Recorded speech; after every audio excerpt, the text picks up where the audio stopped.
Hey guys, in this video I'm going to show you how to install VMware ESXi on bare metal. It's a little home lab PC, so let's get started. So the first thing you're going to want to do is download ESXi. So if you just type in Google, download VMware ESXi, enter, it'll pull up this page. You can see VMware by Broadcom, vSphere 8. But if you look here, base hypervisor, VMware ESXi, that's what you need. You're going to have to register an account if you don't have. One thing to keep in mind, if you are using old hardware or cheaper hardware like what I'm using, vSphere 8 will not work, vSphere 7 will not work. You'll need to use vSphere 6, 7. And this is as of early 2024. There could be a new version, 9, 10, etc. here in the future. You need to have enterprise grade hardware for 8 or 7 or any 9, 10, whatever might come out in the future. Even on 6, 7, I had to download you can load the drivers in yourself, but someone actually created the ISO. So download this first, this ISO. You're then going to want to go to Rufus. Again, go to Google, type in download RUFUS. It will pull up this website. Go down here, Rufus 4.4, download that. Then what you're going to want to do is go over to Rufus, launch it. So you see here, I have the device, which is my USB drive installed. I already have 6.7 on it. I'm selecting 6.7 RTL 8111, which is Realtek 8111 driver. Someone already installed or essentially packaged those drivers as a part of this ISO. You can then change this label if you want. You don't need to. Click Start. It'll format that drive and install the ISO. Just takes a few seconds here. Okay, so that took about 45 seconds. We're then going to go to our taskbar. We're going to eject that USB drive. I'm going to grab that USB drive. Okay, I'm now going to put it into, excuse my child if my mic is picking that up, which I'm sure it is upstairs. My child yelling. Okay, what we're going to do now is I'm going to jump over to my phone, unfortunately. And I say unfortunately because it might be a little bit shaky, but I actually want to show you guys what we're doing on the computer. So I have a HDMI and a keyboard hooked up to this mini PC.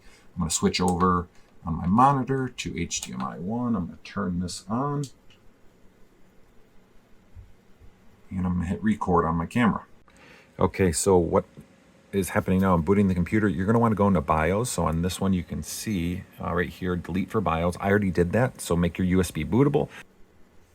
We can see it is installing. This is where it's loading all your drivers. And on the bottom, there's a little, the bars at the top. Looks like that one's done. So then it loads another splash screen where it's going to load some additional files. So you can see here VMware 6.7, initializing scheduler. And there's that bar at the bottom you can see, and it should start moving here in a second. There we go. And you can see it's just loading additional files. Okay. So you can see here it did pull an IP address. So what we can do, we're done with this, right? There's really nothing else we need to do here. We can now go back to the computer and type in that IP address. Hey guys, I'm editing this video and I realized I forgot something.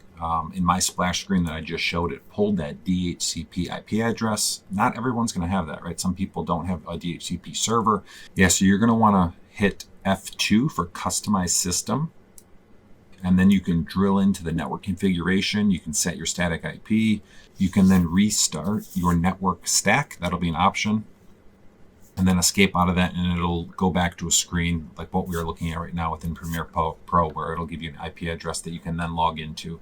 So like I said, I forgot that step. I wanted to add that. If you don't have an IP here, just hit F2, log in with the root and your password that you set during the install, and then manually set your IP address. Okay, so we are back now. We're going to go over here. Actually, I already have it open here because this is from a previous installation. So I'll just do a F5 on that. Proceed, saying the cert is not valid. That's fine. The default login is going to be root, and then that password that you just set a minute ago. Click login. It's going to load, and this is a default, completely fresh install. So no, I don't want to join the VMware Customer Experience Improvement Program. So we can see we have vSwitch, we have storage, data store 1 with some free space. That looks good. No virtual machines. Awesome. Okay, so we're also very quickly, I'm going to add a NAS data store, which you may have this as well. So I'm going to mount NFS.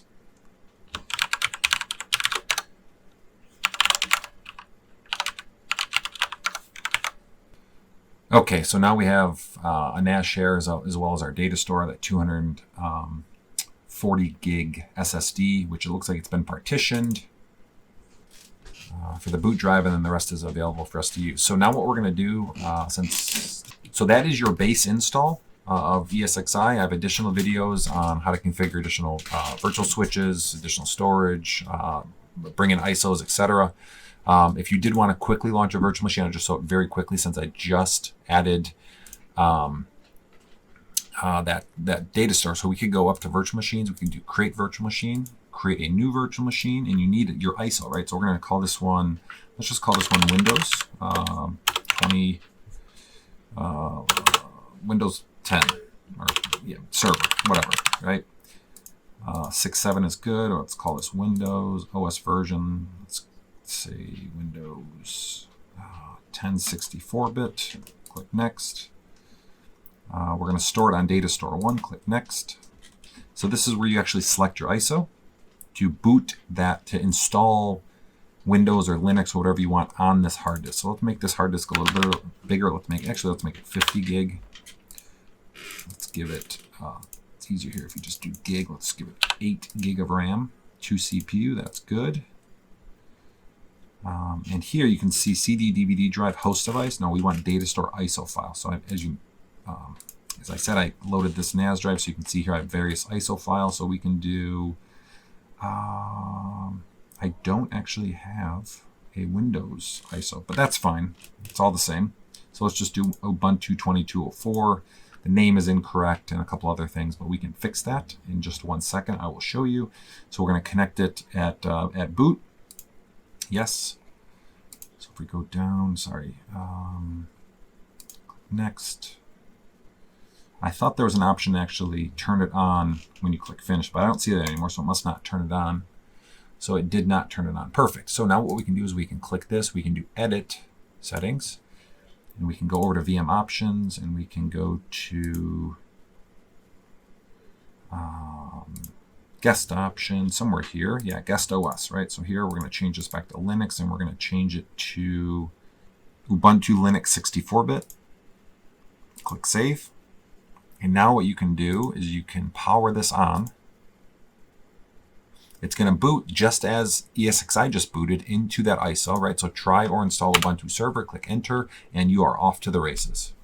If any, I hope this video is helpful. If any of you guys have any questions, please post some comments. I know there's a million of these out there, but I actually had to install ESXi for another video that I'm recording here just in a minute, so I figured I'd capture this real quick. Awesome. Hope you guys all have a good day. Take it easy.